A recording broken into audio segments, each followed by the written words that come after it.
പുറപ്പാട് അധ്യായം 1.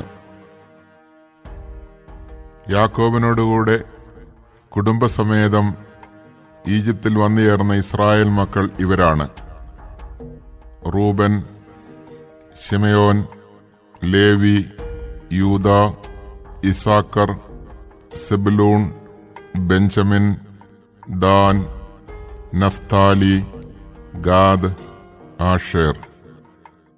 യാക്കോബിന്റെ സന്താനങ്ങൾ ആകെ 70 പേരായിരുന്നു.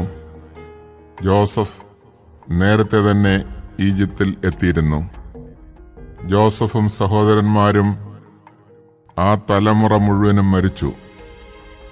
എന്നാൽ ഇസ്രായേലിന്റെ സന്താന പരമ്പര വർദ്ധിച്ച് വളരെയധികം ശക്തി പ്രാപിക്കുകയും രാജ്യം മുഴുവനും വ്യാപിക്കുകയും ചെയ്തു. അങ്ങനെയിരിക്കെ ഒരു പുതിയ രാജാവ് ഈജിപ്തിൽ ഭരണാധികാരിയായി. അവന് ജോസഫിനെ പറ്റി അറിവില്ലായിരുന്നു. അവൻ തന്റെ ജനത്തോട് പറഞ്ഞു, നോക്കുവിൻ, ഇസ്രായേൽ ജനത്തിന്റെ എണ്ണവും ശക്തിയും നമ്മുടേതിനേക്കാൾ അധികമായി വരുന്നു. ഒരു യുദ്ധമുണ്ടായാൽ ഇവർ ശത്രുപക്ഷം ചേർന്ന് നമുക്കെതിരായി പൊരുതുകയും അങ്ങനെ രാജ്യം വിട്ടുപോവുകയും ചെയ്തേക്കാം.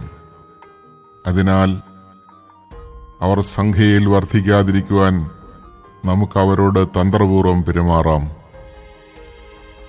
അനന്തരം അവരെ കഠിനാധ്വാനം കൊണ്ട് ഞെരുക്കാൻ ക്രൂരന്മാരായ മേൽനോട്ടക്കാരെ നിയമിച്ചു. അങ്ങനെ ഇസ്രായേൽക്കാർ ഫറവോയ്ക്ക് വേണ്ടി പിത്തോം, റംസേസ് എന്നീ സംഭരണ നഗരങ്ങൾ നിർമ്മിച്ചു.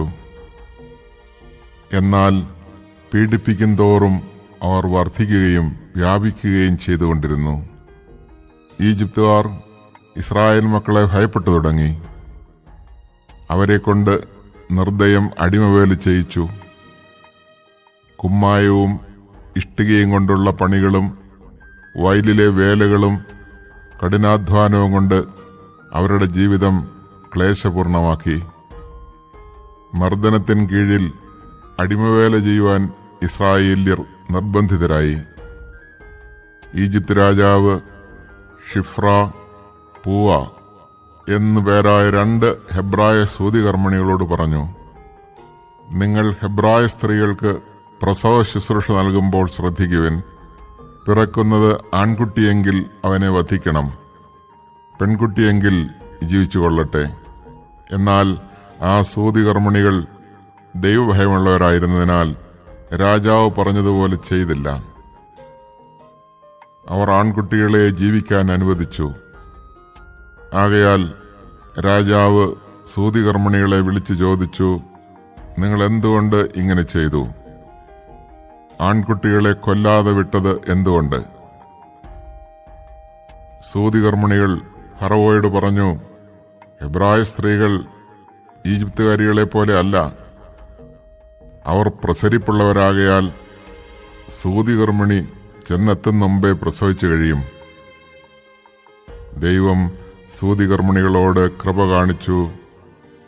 ജനം വർദ്ധിച്ച് പ്രബലരായി തീർന്നു.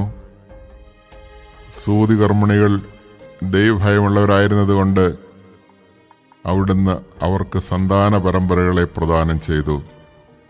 അപ്പോൾ ഫറവോ പ്രജകളോട് കൽപ്പിച്ചു, ഹെബ്രായർക്ക് ജനിക്കുന്ന ആൺകുട്ടികളെയെല്ലാം നൈൽ നദിയിൽ എറിഞ്ഞുകളയുവിൻ, പെൺകുട്ടികൾ ജീവിച്ചുകൊള്ളട്ടെ.